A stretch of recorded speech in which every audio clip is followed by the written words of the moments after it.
Hello everyone, welcome to my YouTube channel the soulful diary. आज के video में हम बात करेंगे फिलिप लार्किन की पोम एनस मिराबिलिस के बारे में। पोएट के बारे में हम पहले एक वीडियो में डिस्कस कर चुके हैं, जिसका लिंक डिस्क्रिप्शन में। चलिए आज पोम को इन डेप्थ डिस्कस करते हैं। पोम को इन डेप्थ डिस्कस करने से पहले जान लेते हैं उसके कुछ की features. The title of this poem is Latin and translates as a remarkable year.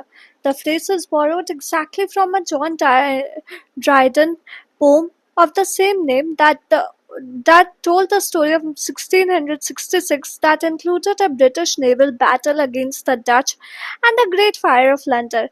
Annus Mirabilis attempts to locate the exact moment in time when the sexual revolution of the 1960s became a reality.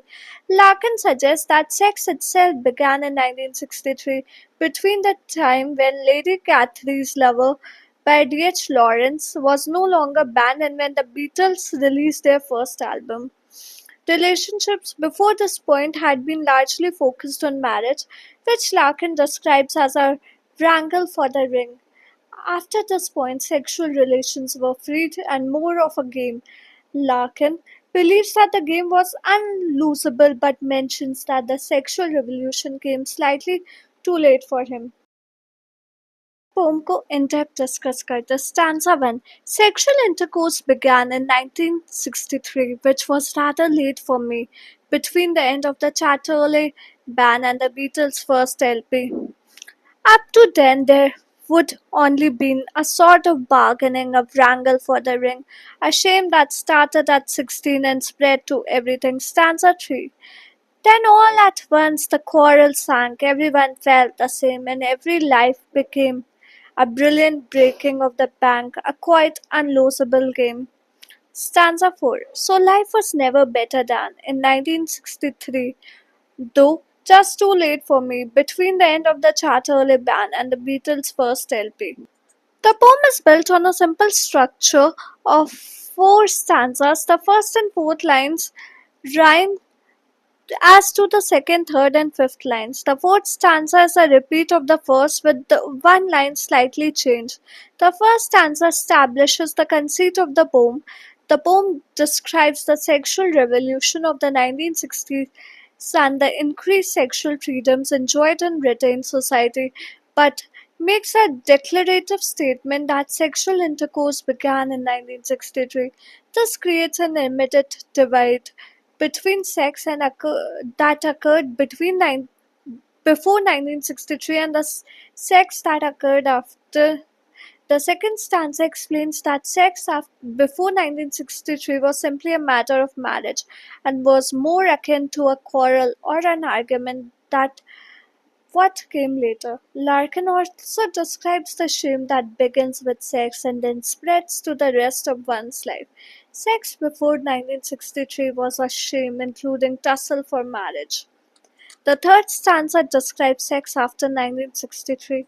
Everyone in the society begins to conceive of sex differently. Sex becomes a brilliant, unlosable game, and ideas such as shame and marriage are tossed to the side.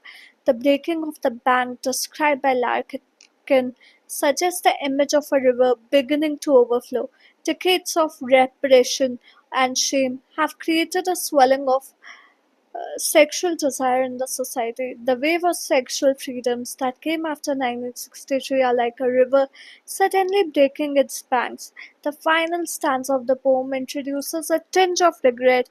The invention of a different kind of sex in 1963 was noticeable, but it came too late for Larkin. He can notice and describe the change in attitude, but he is now too old to take full advantage of the shift in society. He is middle aged and still riddled with the ideas of the past. He approves of the increased sexual freedoms, but regrets that he has grown too old to fully appreciate what the change in society really means. The people also uses two key cultural texts as chronological markers. The first is the lifting of the ban of the novel Lady Chatterley's Lover, 1927 by D.H. Lawrence. The novel contains depictions of sex that were deemed salacious at the time of publication.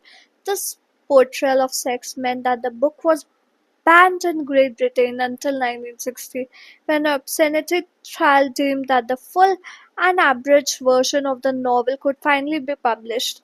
The second cultural marker is the release of the first album of the Beatles, Please Please Me, was released in 1963, and the ensuing global popularity of the Beatles helped change the shape of music and culture throughout the decade. Larkin uses these two moments to describe a specific moment in time. This suggests that the sexual intercourse described in the poem is a cultural as much as physical phenomenon. The physical act of sex has not changed, but the way in which society and culture views sex has altered irrecoverably. The use of cultural text to describe the shift in attitude towards sex repositions sex as a cultural issue rather than a physical one. Sex is not about marriage or rings after 1963, and it instead becomes an expression of a freer, more liberal cultural movement. Poetic devices, rhyme and meter. The poem utilizes a consistent AABB rhyme scheme and a regular iambic rhythm, creating a sense of order and predictability that contrasts with the chaotic social changes being described. Imagery, Larkin uses vivid imagery to evoke the atmosphere of the 1960s, such as the breaking of the bank metaphor. Metaphor and simile. The poem is rich in metaphors and similes, allowing Larkin to draw comparisons between different aspects of life and highlight the absurdity or significance of certain events. For example, the line sexual intercourse began as a metaphor for the changing social landscape. Personifications, while not explicitly mentioned in the cited sources, it is likely that Larkin employs personification to bring life to inanimate objects or abstract concepts, further enhancing the poem's emotional impact. Themes: Annus Mirabilis by Philip Larkin primarily explores the sexual revolution of the 1960s and its impact on society, but also delves into themes of change, collective experience, and the passage of time. Contrast the perceived freedom and optimism of the era with a sense of historical perspective and potential disillusionment. Sexual Revolution. The poem directly addresses the changes in sexual attitudes and behaviors, particularly the lifting of the ban on Lady Chatterley's lover and the release of the Beatles' debut album as markers of the shift. Change and transformation. The poem reflects on the rapid social and cultural changes of the 1960s, examining how these changes impacted individuals and society as a whole. Collective experience. Unlike some of Larkin's other work that focus on isolation, Annus Mirabilis celebrates a shared experience and the collective optimism of a generation. Historical perspective. The poem also includes a sense of historical perspective, questioning whether the perceived liberation of the era was truly transformative or merely a fleeting moment. Optimism versus pessimism. While celebrating the changes, Larkin also hints at a potential for disillusionment, suggesting a contrast between the initial optimism and the realities of social change. Thank you. I hope आज की video आपको पसंद है। कैसी लगी हमें comment करके बताएं, और हमें ये भी कमेंट करके बताएं कि आप आने वाली वीडियोस किस टॉपिक पर देखना चाहते हैं। अगर वीडियो अच्छी लगी तो like share and subscribe to my channel. मिलते हैं कल एक और इन्फॉर्मेटिव वीडियो के साथ शाम 4 बजे। Till then keep watching and keep supporting the soulful diary. Thank you.